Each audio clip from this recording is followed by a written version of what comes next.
पत्ता गोभी fried rice वाली।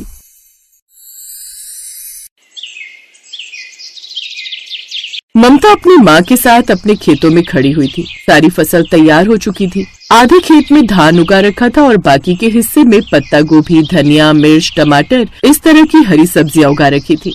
चलो बेटी, जितनी भी फसल हुई है इसका आधा हिस्सा बाजार में बेच देते हैं और आधा हम अपने खाने के लिए रख लेते हैं, वरना हम साल भर खाएंगे क्या। अगले दिन दोनों माँ बेटी आधी फसल लेकर मार्केट में बेचने चली गई। मंडी में उन्हें उतनी फसल के सिर्फ 40,000 रूपए मिले। अरे भाई साहब, ये तो बहुत कम पैसे दिए आपने, इससे ज्यादा तो फसल पैदा करने में लग गया हमारा। बहन जी, इस बार सरकार ने रेट बहुत कम कर दिए हैं, मैं आपको अपनी जेब से तो दे नहीं सकता, अब जो है वो रख लीजिए। माँ अंकल बिल्कुल सही कह रहे हैं, इसमें इन बेचारे की क्या गलती, जो भी मिल रहा है ले लेते हैं, क्योंकि हमारे पास तो भी फूटी कौड़ी भी नहीं है। दोनों माँ बेटी पैसे लेकर अपने घर आ गई। उनका घर बहुत साधारण सा था। अगली सुबह उनके घर कुछ आदमी आ गए। बहन जी, सुना है आपने फसल बेच दी है, अब जल्दी से सारी उधारी चुका दीजिए। अब दोनों माँ बेटी एक दूसरे को देखने लगी। खैर, उसकी माँ ने 30,000 निकाल कर उस आदमी को दे दिए। अरे ये क्या पकड़ा रही हो बहन जी, आपको मालूम है ना, पूरा साल खेती करने के लिए सारा पैसा मैंने ही आपको दिया है। चाहे पानी लगाना हो, खेत जोतना हो, खाद डालनी हो, बीज लगाने हो, ये सब मिलाकर टोटल 50,000 हुए थे। भूल गई आप? हाँ भाई साहब, मुझे सब कुछ पता है, लेकिन आपको तो खबर लग ही गई होगी कि इस बार सरकार ने फसल के रेट बहुत कम कर दिए हैं। अभी इतना ले लीजिए, हम जल्द ही आपको बाकी के पैसे लौटा देंगे। ठीक है, मैं आप लोगों को बहुत दिनों से जानता हूँ, इसलिए भरोसा कर लेता हूँ। पैसे लेकर वो लोग चले गए। इधर ममता और उसकी माँ ने 10,000 रूपए बचा लिए थे अपने खर्चे के लिए। लेकिन बेटी, खेती किसानी करने से क्या फायदा, फसल के रेट अच्छे मिलते नहीं, हर साल कर्जा अलग से चढ़ा जाता है हम पर। हमें तो उतना पैसा भी नहीं मिलता है जितना पैसा फसल उगाने में लग जाता है, तो फायदा ही क्या। माँ आप फिक्र मत कीजिए, अभी हमारे पास आधी फसल तो है ना, खेती के अलावा हम क्या कर सकते हैं, मैं कुछ न कुछ सोच लूंगी। फिलहाल आज शाम को चौराहे पर चलते गोलगप्पे खाने। शाम को दोनों माँ बेटी गांव के चौराहे पर पहुँच गए। वहाँ पर एक गोलगप्पे वाला गजोधर था। सारे गाँव वाले उससे गोलगप्पे खा रहे थे। माँ, ये गाँव वाले एक नंबर के चटोरे हैं, शाम होते ही गोलगप्पे खाने आ जाते हैं, चलिए हम लोग भी खाते हैं। दोनों माँ बेटी गोलगप्पे खाने लगे, तभी अचानक कुछ गाँव वालों ने कहा, अरे हम लोग हर रोज गोलगप्पे खा खा कर बोर हो गए भैया, है, लेकिन इसके अलावा यहाँ कुछ मिलता भी नहीं, इतना पैसा भी नहीं है कि शहर जाकर फास्ट फूड खा सकें। हाँ चाचा, ये आपने बिल्कुल सही कहा, कुछ नया अगर यहाँ पर मिलने लगे तो मजा ही आ जाए। अरे आप लोग नए के चक्कर में मत रहो, हाँ, गोलगप्पे से अच्छा जो है कुछ नहीं होता है, बता रहे हैं। हाँ। उन गांव वालों की बातें ममता बड़े ध्यान से सुन रही थी। गोलगप्पे खाकर दोनों माँ बेटी घर वापस आ गई। तभी ममता ने कहा, माँ आपने सुना था ना कि गांव वाले क्या कह रहे थे, उनकी दिली इच्छा है कि उस चौराहे पर कुछ नया फास्ट फूड मिले, तो हम लोग वहाँ पर फ्राइड राइस बनाकर बेचते हैं। चावल, बंद गोभी, शिमला मिर्च, गाजर, धनिया, हरी मिर्च, ये सब कुछ तो हमारे पास है ही। क्या बात है बेटी, ये तो तुमने बहुत अच्छा सोचा, पहले दिन से हमारा फ्राइड राइस बिकने लगेगा। अगले दिन दोनों माँ बेटी ने मिलकर गजोधर गोलगप्पे वाले के ठीक सामने अपना फ्राइड राइस का ठेला लगा लिया। गांव वालों की नजर जैसे ही उस पर पड़ी, सारे गांव वाले इधर खींचे चले आए।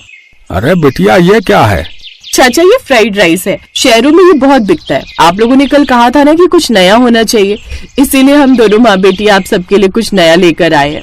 अरे तो जल्दी से हम सबको एक एक प्लेट फ्राइड राइस खिला दीजिए, वैसे देखने में तो बहुत अच्छा लग रहा है। अगर स्वाद अच्छा ना लगे तो पैसे बिल्कुल मत देना आप लोग, सिर्फ 10 रुपए की एक प्लेट है।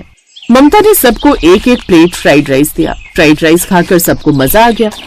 क्या स्वाद है बेटी, आह, मजा ही आ गया फ्राइड राइस खाकर। आह।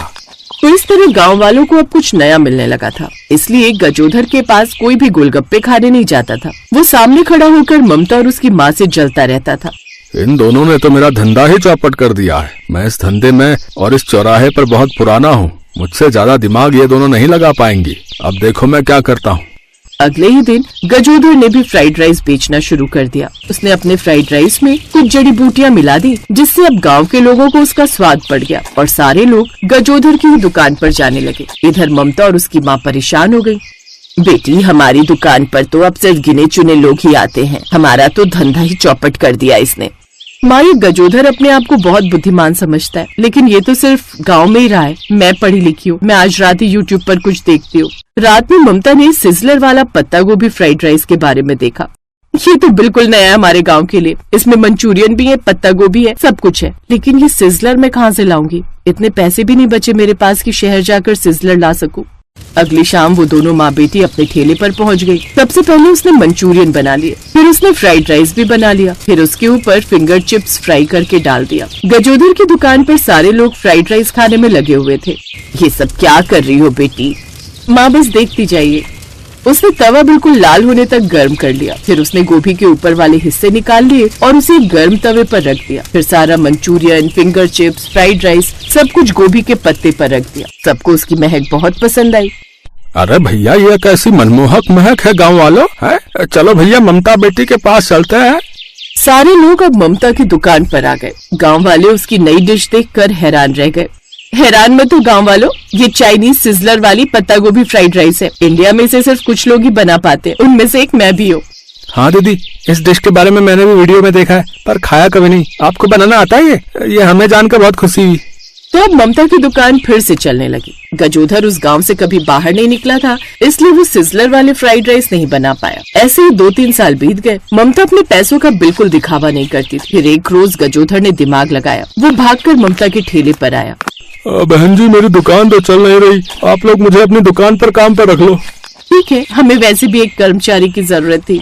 अब गजोधर उनकी दुकान पर काम करने लगा। 2 महीने में उसने भी सिजलर वाली पत्ता गोभी का चाइनीज फ्राइड राइस बनाना सीख लिया। अब उसने ममता के ठेले पर काम छोड़ दिया और खुद अपनी दुकान लगा ली। अगले दिन से वहाँ पर ममता का ठेला लगना बंद हो गया। अब मैं अकेला फिर से इस मार्केट में ऐश करूँगा। भगा दिया मैंने उन दोनों माँ बेटी को। तभी वहाँ कुछ गांव वाले आ गए। अरे गजोधर, पागल हो गए हो क्या? क्यों पागल ना हो काका, है? मेरे सामने दोनों माँ बेटी टिक नहीं पाई, भाग गई ना ये मार्केट छोड़कर। अरे गजोधर, तुम हमारे साथ चलो, कुछ दिखाना है। गांव वाले उसे गांव के बाहर मेन रोड पर लेकर गए। वहाँ पर ममता और उसकी माँ का बहुत बड़ा रेस्टोरेंट था, जिसमें बड़े बड़े लोग कार से सिजलर वाली पत्ता गोभी फ्राइड राइस खाने आए थे। गजोधर अंदर गया और माँ बेटी से माफी मांगने लगा। मैंने हमेशा आप दोनों को नीचा दिखाने की कोशिश की। आप लोगों से ही काम सीखकर मैंने अलग दुकान लगा ली। मैं आप लोगों से जलता था, पर आपने तो इतना बड़ा रेस्टोरेंट खोल लिया जिसमें इतने बड़े बड़े लोग आते हैं। काका, इसीलिए किसी से जलो मत। आप लोग मुझे भी नौकरी पर रख लो। इस बार मैं सच में नौकरी ही मांग रहा हूँ। वहाँ धूप में खड़े खड़े इस उम्र में हालत खराब हो जाती है। ठीक है, आप यही काम कीजिए। उस दिन के बाद गजोधर भी उनके रेस्टोरेंट में काम करने लगा और सब खुशी खुशी रहने लगे।